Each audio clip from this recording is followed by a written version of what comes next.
Hi friends, வணக்கம் welcome to trending samayal. இன்னைக்கு video ரொம்ப சூப்பரா இருக்குங்க. வீடியோ வந்து ஸ்கிப் பண்ணாம பாருங்க. கிச்சன்ல நம்ம வந்து செய்யற ஒரு சில வேலைகள் வந்து பாத்தீங்கன்னா சில சமயம் ரொம்பவே கஷ்டமா நமக்கு தெரியும். சோ அத செஞ்சு முடிச்சிட்டோம் அப்படினா இவ்ளோ ஈஸியா அத செய்ய முடியுமா அப்படினு நம்ம வந்து யோசிப்போம். அப்படிப்பட்ட ஒரு சில கிச்சன் டிப்ஸ் அண்ட் ட்ரிக்ஸ் இன்னைக்கு ஷேர் பண்ணிருக்கேன். வீடியோ வந்து ஸ்கிப் பண்ணாம பாருங்க. டிப் நம்பர் 1 என்னன்னு பார்க்கலாம். நம்ம வந்து சாப்பாடு வந்து வடிக்கும்போது பார்த்தீங்க அப்படின்னா பொதுவாகவே சில சமயங்களில் நம்ம கைகளில் வந்து அந்த கஞ்சி தண்ணி வந்து ஊற்றிட்டு இருக்கோம். ஸோ சில டைமில் அந்த மாதிரி நடக்கும் இல்லையா? அது மட்டும் இல்லாமல் பிகினஸாக இருந்தீங்க அப்படின்னா ரொம்பவே வந்து சிரமப்படுவாங்க சாப்பாடு வந்து வடிக்கிறதுக்கு. அது மட்டும் இல்லாமல் சாப்பாடு வந்து வடிக்கிறதுக்காக நம்ம ரொம்ப நேரம் டைம் எடுக்கிற மாதிரி இருக்கும். அதெல்லாம் இல்லாமல் ரொம்ப குயிக்காக எப்படி சொடக்கு போடுற நேரத்தில் நம்ம வந்து ஃபுல் தண்ணியுமே எப்படி ட்ரை பண்ணுறதுன்னு பார்க்கலாம். இந்த மாதிரி மூங்கில் தட்டு வந்து உங்களுக்கு கடைகளில் வந்து கிடைக்கும். ரோட் சைடில் வந்து பார்த்தீங்க அப்படின்னா அந்த மூங்கில் கூட சேரு தொடப்பம் இதெல்லாம் வந்து வச்சு சேல் பண்ணுவாங்க பார்த்தீங்களா? அவங்க கிட்ட வந்து இந்த பிளேட் வந்து கிடைக்கும். ஸோ அந்த மாதிரி பிளேட் வந்து வாங்கிக்கோங்க. இப்படி நீங்கள் வந்து சாதம் வடிக்கும்போது பார்த்தீங்கன்னா மேலே வச்சுட்டு அதுக்கு மேலே கூட வந்து ஒரு பிளேட், அதாவது உங்களுக்கு கஞ்சி தண்ணி வந்து கைகளில் வந்து கொட்டிடுமோ அப்படின்னு பயம் இருந்துச்சுன்னா மேலே கூட வந்து ஒரு பிளேட் வந்து போட்டுக்கலாம். எவ்வளோ தண்ணியாக இருந்தாலும் உங்களுக்கு வந்து டக்குன்னு நிமிஷத்தில் உங்களுக்கு வந்து ஃபுல்லாகவே ட்ரை பண்ணி கொடுத்துரும். அது மட்டும் இல்லாமல் நீங்கள் சாதம் வடிக்கிறதுக்கு அப்படின்னு கிடையாது, எதுக்கு வேணும்னாலும் இந்த மாதிரியான விஷயங்களுக்கு நீங்கள் வந்து யூஸ் பண்ணிக்க முடியும். இந்த பிளேட் வந்து பார்த்திங்கன்னா ₹30 ₹20 அந்த மாதிரி சைஸுக்கு ஏற்ற மாதிரி கிடைக்கும். பாருங்கள், இந்த மாதிரி வடித்தோம் அப்படின்னா நமக்கு வந்து வேலையோட டைமும் சீக்கிரம் முடிஞ்சிடும். ஸோ கண்டிப்பாக உங்களுக்கு ரொம்ப யூஸ்ஃபுல்லாக இருக்கும் அப்படின்னு நினைக்கிறேன். கண்டிப்பாக வந்து இந்த பிளேட்டு வாங்கி ட்ரை பண்ணி பாருங்கள். நம்ம இப்போது நெக்ஸ்ட் டிப் என்னன்னு பார்க்கலாம். நம்மளோட ஃப்ரிட்ஜ் டோர் இருக்கு இல்லையா, அதுக்கு மேலே வந்து இந்த மாதிரி லெதரில் கொடுத்துருப்பாங்கல்ல, இதில் வந்து அழுக்கு சேர்ந்துருச்சு அப்படின்னா நமக்கு ரொம்ப சிரமமாக இருக்கும் இதை வந்து தேய்ச்சி கழுவுறதுக்கு. ஸோ இந்த அழுக்கு வந்து ரொம்ப நேரம் ஆகும் இது வந்து நம்ம தேய்ச்சி கழுவ. ஸோ நான் வந்து பார்த்திங்க அப்படின்னா இப்படி வந்து கை வச்சு நான் தேய்ச்சி கொடுக்கும்போது கூட அந்த அழுக்கு வந்து விட்டு வரவே இல்லை. ஒரு மாதிரியான எண்ணெய் பிசுக்கு கரை மாதிரி ரொம்ப ஸ்ட்ராங்காக வந்து பிடிச்சிட்டு இருந்தது. ஸோ இதை வந்து க்ளீன் பண்ணுறதுக்கு நம்ம என்ன யூஸ் பண்ணலாம் அப்படிங்கிறத தான் பார்க்க போகிறோம். நம்ம வந்து இந்த மாதிரி ஃப்ரைட் ரைஸ்லாம் வந்து வாங்கும்போது இந்த மாதிரி கெச்சப்லாம் நமக்கு வந்து கிடைக்கும் இல்லையா? ஸோ டொமேட்டோ கெச்சப் வந்து எடுத்துக்கோங்க. இந்த கெச்சப் வந்து எடுத்துக்கிட்டு அந்த அழுக்கு இருக்குது பார்த்தீங்களா, அதில் வந்து நான் லைட்டாக தண்ணி கூட அப்ளை பண்ணலை, அப்படியே தான் வந்து போட்டு விடுறேன். இந்த மாதிரி விட்டதுக்கப்புறமா நம்ம க்ளீனிங்க்கு அப்படின்னு சொல்லிட்டு ஒரு ப்ரஷ் வந்து வச்சுருப்போம் இல்லையா, அந்த ப்ரஷ்ஷை லைட்டாக வந்து தண்ணியில் தொட்டுட்டு இந்த மாதிரி தேய்ங்க. ஜஸ்ட் ஒரு 2 தடவை நீங்கள் வந்து தேய்ச்சிங்க அப்படின்னாலே உங்களுக்கு வந்து அந்த அழுக்கு சட்டுன்னு விட்டு வந்துடும். எத்தனை வருஷ கரையாக இருந்தாலும் உங்களுக்கு வந்து ரொம்ப குயிக்காக இந்த கெச்சப் மட்டுமே உங்களுக்கு க்ளீன் பண்ணி கொடுத்துரும். நான் ஃபுல்லாக தேய்ச்சிட்டு உங்களுக்கு தொடச்சிட்டு காமிக்கிறேன். உங்களுக்கு பார்க்கும்போதே நல்லா டிஃப்ரெண்ட் தெரிஞ்சிருக்கும் அப்படின்னு நினைக்கிறேன். ஏன்னா நம்ம ஃபஸ்ட்டு பார்க்கும்போது எந்த அளவுக்கு கரை பிடிச்சிருந்தது அப்படின்னு. இப்போ பாருங்கள், அது தேய்ச்சதுக்கப்புறம் ரொம்ப குயிக்காக சட்டுன்னு ஒரு 5 நிமிஷம் கூட இதுக்கு வந்து எனக்கு தேவைப்படலை. ரொம்ப குயிக்காக நம்ம இந்த க்ளீனிங் வேலை வந்து முடிச்சிட்டோம். ஸோ கண்டிப்பாக நீங்களும் நெக்ஸ்ட் டைம் இந்த மாதிரி ட்ரை பண்ணி பாருங்கள். இப்போ நம்ம நெக்ஸ்ட் டிப் என்ன அப்படின்னு பார்க்கலாம். நம்மளோட வாஷிங் மிஷினில் வந்து பார்த்திங்க அப்படின்னா சில சமயங்களில் துணி துவைக்கும் போது ரொம்ப ஸ்மெல் வந்து வரும். ஒரு மாதிரியான பேட் ஸ்மெல் வந்து வரும். ஸோ மிஷின் வந்து பார்த்திங்க அப்படின்னா சுத்தமாக தான் இருக்குது அப்படின்னு நம்ம நினைப்போம். ஸோ அழுக்கு வந்து எங்கே சேர்ந்துருக்கு அப்படிங்கிறத நம்ம இப்போ வந்து பார்க்க போகிறோம். ஒரு டிஷ்யூ பேப்பர் வந்து எடுத்துக்கிட்டு இந்த மாதிரி வந்து ரொட்டேட் பண்ணி ஃபஸ்ட்டு நம்ம வந்து தொடச்சி எடுத்துக்கலாம். ஏன்னா அந்த மேல் பக்கம் இருக்கு இல்லையா, அந்த இடங்களில் வந்து பார்த்திங்கன்னா உள் சைடாக வந்து டஸ்ட்டு சேர்ந்துட்டே இருக்கும்.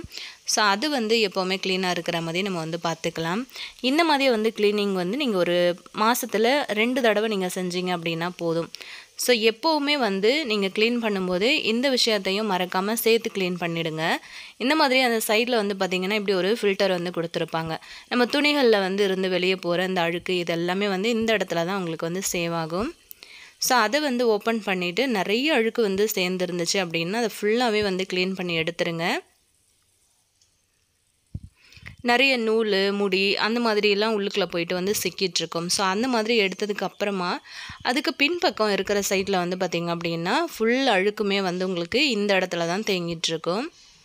ஸோ பாருங்கள், நான் வந்து வாஷிங் மிஷின் வாங்கினதுலேருந்தே கிட்டத்தட்ட நான் வந்து ஒரு 2 வருஷமாக வாஷிங் மிஷின் வந்து யூஸ் பண்ணிக்கிட்டு இருக்கேன். ஆனால் இந்த மாதிரி வந்து அழுக்கு இப்படி பிடிச்சிட்டு இருக்கிறத நான் இப்போ தான் ஃபஸ்ட் டைம் வந்து க்ளீன் பண்ணுறேன். ஸோ ட்ரம் வந்து க்ளீனிங் வீடியோ வந்து நிறைய பேர் போட சொல்லி கேட்டுகிட்டே இருந்தீங்க. ஸோ கண்டிப்பாக நெக்ஸ்ட் ஒரு வீடியோவில் நான் ஆட் பண்ணுறேன். இப்போ பாருங்கள் எந்த அளவுக்கு வந்து க்ளீன் ஆகிடுச்சு அப்படின்னு சொல்லிட்டு. ஸோ பின்பக்கம் வந்து அழுக்கு ரொம்ப சேர்ந்து இருந்துச்சு அப்படின்னா நமக்கு ரொம்பவே ஸ்மெல் அடிக்கும். நம்ம வந்து துணி போட்டுட்டு மிஷின் வந்து ரன் பண்ணோம் அப்படின்னா ரொம்ப ஸ்மெல் வந்து வரும். அந்த மாதிரிலாம் வராமல் இருக்கிறதுக்கு நீங்கள் இந்த மாதிரி நோட் பண்ணி நீங்கள் வந்து க்ளீன் பண்ணிக்கோங்க. ஸோ பாருங்கள், ஒன்ஸ் நம்ம வந்து சுத்தமாக க்ளீன் பண்ணி எல்லாம் தொடச்சிட்டோம். அதுக்கப்புறம் இந்த ஃபில்டர் வந்து நம்ம போட்டு விட்டுடலாம். மாதத்தில் ஒரு 2 தடவை நீங்கள் அந்த மாதிரி வந்து க்ளீன் பண்ணி விட்டுட்டே இருந்தீங்க அப்படின்னா நம்மளோட வாஷிங் மிஷினில் துணி போடும்போது ஸ்மெல் வந்து வராது. ட்ரை பண்ணி பாருங்கள். கல்யாண வீடுகளில் வந்து சாப்பிட்ற மாதிரி ரொம்ப டேஸ்டியான ஒரு கேசரி நம்ம வீட்டில் செய்யும்போது வரல அப்படின்னு நிறைய பேர் வந்து ஃபீல் பண்ணியிருப்பீங்க. ஸோ கண்டிப்பாக இன்றைக்கி நான் சொல்கிற அளவுகளில் நான் சொல்கிற டிப்ஸ் அண்ட் ட்ரிக்ஸோடு நீங்கள் வந்து செஞ்சு பாருங்கள். உங்களுக்கு வந்து அதே டேஸ்ட்டு சூப்பராக நம்ம வந்து வீட்டில் கொண்டு வந்துடலாம். ஸ்டவ் ஆன் பண்ணிவிட்டு ஒரு கடாய் வச்சுக்கோங்க. கொஞ்சமாக நெய் சேர்த்துட்டு உங்களுக்கு பிடிச்ச மாதிரியான ட்ரை ஃப்ரூட்ஸ் ஆட் பண்ணி இந்த மாதிரி நம்ம நெய்யில் வறுத்து எடுத்துக்கலாம். ஃபஸ்ட்டு நல்லா அந்த திராட்சை எல்லாம் வந்து பார்த்திங்கன்னா ஃப்ரை ஆகி நல்லா குண்டு குண்டாக வரும் பாருங்கள். முந்திரி வந்து நல்ல ப்ரௌன் கலரில் மாறி வரும்போது நம்ம இதை வந்து தனியாக எடுத்துடலாம்.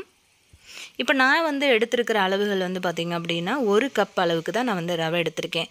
ஸோ இன்றைக்கி நான் சொல்கிற அளவுகளோடு நீங்கள் கண்டிப்பாக செஞ்சு பாருங்கள். உங்களுக்கு ரொம்ப ரொம்ப டேஸ்டான பர்ஃபெக்டான ஒரு கேசரி ரெசிபி சூப்பராக செய்யலாம்.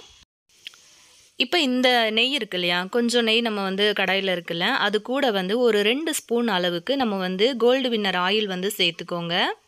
அந்த மாதிரி ஆயில் சேர்க்கும்போது நம்மளோட ரவை வந்து பார்த்திங்க அப்படின்னா நல்லா சாஃப்டாகும். அதே சமயத்தில் நல்லா வழுக்கிட்டு போகிற அளவுக்கு ரொம்பவே டேஸ்ட் கொடுக்கும். இப்போ பாருங்கள், நல்ல அந்த வாசம், அதாவது இந்த நெய்யோட வாசம் வந்து ரவையில் வர்ற அளவுக்கு நல்ல அந்த மாதிரி வறுத்து எடுத்துக்கலாம். அதே சமயத்தில் ரவையோட கலரும் வந்து உங்களுக்கு மாறக்கூடாது. ஸோ லோ ஃப்ளேமில் வச்சுட்டு நல்லா அந்த மாதிரி வறுத்து எடுத்து இதை தனியாக நம்ம ஆற வச்சிடலாம். இப்போ வந்து பார்த்திங்கன்னா இந்த கப்பில் தான் நான் வந்து அளவுக்கு எடுத்திருக்கேன். 1 கப் ரவை நான் வந்து எடுத்திருக்கேன். அதில் வந்து 3 கப் அளவுக்கு நம்ம தண்ணி சேர்த்துக்கலாம். 3 கப்பில் இருந்து 3.25 கப்பு வரைக்கும் நீங்கள் தாராளமாக சேர்த்துக்கலாம். இப்போ வந்து பார்த்திங்க அப்படின்னா ஒரு 1/2 ஸ்பூன் நெய், ஒரு 2-3 ட்ராப் அளவுக்கு குக்கிங் ஆயில், அதாவது கோல்டு வின்னர் ஆயில் வந்து சேர்த்துருக்கேன். கொஞ்சமாக வந்து கலர் பவுடர் சேர்த்துக்கோங்க. கொஞ்சோண்டு ஒரு பிஞ்ச் அளவுக்கு உப்பு, 2 ஏலக்காயை வந்து இந்த மாதிரி கிள்ளிட்டு சேர்த்துருக்கேன். இப்போது நல்லா அது கொதிக்கும்போது நம்ம கொஞ்சம் கொஞ்சமாக நம்ம வறுத்து எடுத்து வச்சுருக்கிற ரவையை வந்து இந்த மாதிரி கலந்து கொடுத்துடலாம். நல்லா லோ ஃப்ளேமில் வச்சுட்டு ஃபஸ்ட்டு இந்த மாதிரி கொட்டி கலந்துருங்க. ஏன்னா கட்டிகள் வந்து விழாமல் இருக்கிறதுக்காக. ரவை கொட்டும்போது நீங்கள் வந்து ரொம்ப ஹை ஃப்ளேமில் வச்சிடாதீங்க, லோ ஃப்ளேம்லேயே வச்சுருங்க. நல்லா இந்த மாதிரி வந்து உங்களுக்கு வெந்து வரணும் கேசரி. உங்களுக்கு வந்து கலர் பவுடர் சேர்க்க விருப்பம் இல்லைன்னா நீங்கள் வந்து குங்குமப்பூ வந்து சேர்த்துக்கலாம். பாருங்கள், ஒரு 2 நிமிஷத்தில் பார்த்திங்கன்னா நல்லா இந்த மாதிரி ட்ரை ஆகி வரும். இப்போ இன்னும் ஒரு 2 நிமிஷம் நம்ம இதை வந்து வேக விட்டுடலாம். மூடி போட்டு மூடி வச்சிடலாம். ஒரு 2 நிமிஷம் கழிச்சிட்டு நம்ம ஓப்பன் பண்ணி பார்த்தோம் அப்படின்னா நம்மளோட ரவை வந்து நல்லா வெந்து வந்திருக்கும். ஸோ அதே சமயத்தில் கட்டிகள் இல்லாமல் நல்லா சூப்பராக வெந்து வந்திருக்கு. இப்போ வந்து பார்த்திங்கன்னா 1 கப் ரவை நம்ம எடுத்தோம் இல்லையா, அதில் வந்து பார்த்திங்கன்னா 1லேருந்து 1.25 கப் அளவுக்கு நீங்கள் தாராளமாக வந்து சுகர் சேர்த்துக்கலாம். சுகர் வந்து சேர்த்ததுக்கப்புறம் நல்லா அந்த மாதிரி கொஞ்சமாக அந்த சுகர் வந்து நல்லா இலகி வரும், உங்களுக்கு லைட்டாக தண்ணி விட்ட மாதிரி வரும். ஸோ இந்த டைமில் ஸ்டவ் வந்து நல்லா லோ ஃப்ளேமில் வச்சுக்கோங்க. இப்போ 1 ஸ்பூன் அளவுக்கு நான் வந்து நெய் ஆட் பண்ணிக்கிறேன். நெய் வந்து உங்களோட டேஸ்ட்டுக்கு தகுந்த மாதிரி 2 ஸ்பூன் 3 ஸ்பூன் அப்படிங்கிறத நீங்கள் வந்து கூட்டிக்கலாம். நெய்யை சேர்த்துட்டு நல்லா அந்த மாதிரி கலந்து கொடுத்துருங்க. இப்போ இது கூட வந்து பார்த்திங்க அப்படின்னா நம்ம என்ன பண்ண போகிறோம் அப்படின்னா ரோஸ் எசன்ஸ் நான் வந்து எடுத்திருக்கேன். இதில் வந்து ஒரு 1/4 ஸ்பூன் அளவுக்கு நம்ம ரோஸ் எசன்ஸும் சேர்த்துக்கலாம். ஏன்னா நம்ம கல்யாண வீடுகளில் சாப்பிடும்போது அதே ஒரு டேஸ்ட் உங்களுக்கு வந்து ரொம்ப சூப்பராக வீட்டில் கிடைக்கும். அந்த எசன்ஸு சேர்த்ததுக்கப்புறம் நம்ம ரெடி பண்ணி எடுத்து வச்சுருக்கோம் இல்லையா முந்திரி திராட்சை, அதையும் வந்து சேர்த்துக்கலாம். இந்த மாதிரி சேர்த்துட்டு நல்லா கலந்து கொடுத்துருங்க. தேவைப்படுச்சுன்னா இன்னொரு ஸ்பூன் கூட நெய் வந்து சேர்த்துக்கோங்க. பாருங்கள், எந்த அளவுக்கு கடாயில் ஒட்டாமல் ரொம்ப ரொம்ப சூப்பராக வருது. இந்த மாதிரி செஞ்சிங்க அப்படின்னா செஞ்சு எவ்வளோ நேரம் ஆனாலும் உங்களுக்கு வந்து ஒரு மாதிரி ஹார்ட் ஆகாமல் ரொம்ப சூப்பராக உங்களுக்கு வந்து வரும். பாருங்கள், நல்லா அந்த மாதிரி வந்து எடுத்து விடும்போது நல்லா அந்த மாதிரி விழணும். நல்ல கமன்னு அந்த ரோஸ் எசன்ஸோட வாசனையோட ரொம்ப சூப்பராக இருக்கும். இப்போ நம்ம இன்னொரு டிப்ஸ் என்னென்னு பார்த்தீங்கன்னா, நம்ம வந்து கேசரி செஞ்சதுக்கப்புறம் இப்படி எடுத்து உருட்டி பார்த்தீங்க அப்படின்னா கைகளில் வந்து ஒட்டாமல் வரும். ஸோ அதுதான் வந்து நீங்கள் பர்ஃபெக்டாக செஞ்சுருக்கீங்க அப்படின்னு அர்த்தம். ஸோ பாருங்கள், நம்ம இப்போ வந்து சர்வ் பண்ணலாம். நல்ல சுட சுட நீங்கள் சாப்பிட்டாலும் நல்லாயிருக்கும். அதே சமயத்தில் ஆற வச்சு சாப்பிட்டா கூட உங்களுக்கு அட்டகாசமாக இருக்குங்க. ரொம்ப ரொம்ப டேஸ்டியான சூப்பரான ரெசிபி. நம்மளோட பவுலில் கூட ஒட்டலை, அந்தளவுக்கு அருமையாக வந்திருக்கு. ஸோ கல்யாண வீடுகளில் சாப்பிட்ற மாதிரியான ஒரு கேசரி நம்ம வீட்டிலையே வந்து ரொம்ப சூப்பராக ரெடி பண்ணிட்டோம். இன்றைக்கி நான் சொன்ன அளவுகளோடு நீங்கள் வந்து கண்டிப்பாக வீட்டில் ட்ரை பண்ணி பாருங்கள். உங்களுக்கு ரொம்ப சூப்பராக கிடைக்கும். பாருங்கள், எடுக்கும்போதே ரொம்ப ரொம்ப சூப்பராக வருது. நம்ம வந்து ரவை எடுக்கிறோம் இல்லையா? ரவை வந்து நம்ம பெரிய ரவைய விட அந்த சின்ன சின்ன ரவை வருது பாருங்க, அந்த மாதிரி ரவை வந்து யூஸ் பண்ணிக்கோங்க. ஆல்ரெடி வறுத்த ரவையா இருந்தா கூட நீங்க வந்து கண்டிப்பா வீட்ல ஒரு தடவ கேசரி பண்றதுக்கு முன்னாடியும் வந்து ஒரு தடவ நீங்க வந்து வறுத்து விட்டுக்கோங்க. ஸோ உங்களுக்கு வந்து கலருக்காக இந்த மாதிரி கேசரி பவுடர் வந்து சேர்க்க விருப்பம் இல்ல அப்டின்னா, நீங்க வந்து குங்குமப்பூ தாராளமா சேர்த்துக்கலாம். கண்டிப்பா வந்து செஞ்சு பார்த்தீங்க அப்டின்னா, கண்டிப்பா என்கிட்ட ஷேர் பண்ணிக்கோங்க. நம்ம நெக்ஸ்ட் டிப் என்னன்னு பார்க்கலாம். நம்ம வந்து வாங்கி வைக்கிற உருளைக்கிழங்கு வந்து பார்த்திங்கன்னா, நம்ம உருளைக்கிழங்கு, வெங்காயம் அந்த மாதிரிலாம் வந்து பார்த்திங்கன்னா, சேர்த்து வந்து வச்சுருப்போம்ல. அந்த மாதிரி சேர்த்து வைக்கும்போது என்னாகும் அப்படின்னா, சீக்கிரத்தில வந்து உருளைக்கிழங்கு மொள விட்டு வந்துரும். ஸோ மொளச்சு வந்துருச்சு அப்படின்னா, நம்ம வந்து யூஸ் பண்ண முடியாதுல்ல. ஸோ அதுக்காக நம்ம என்ன பண்ணலாம் அப்படின்னு பார்த்திங்கன்னா, எப்போவுமே உருளைக்கிழங்கு வந்து வெங்காயம் கூட சேர்த்து வைக்காதீங்க. தனியா வச்சுக்கோங்க. அப்படி வைக்கும்போது பார்த்திங்கன்னா, இந்த மாதிரி பூண்டோட காம்புகள் இருக்கு இல்லையா?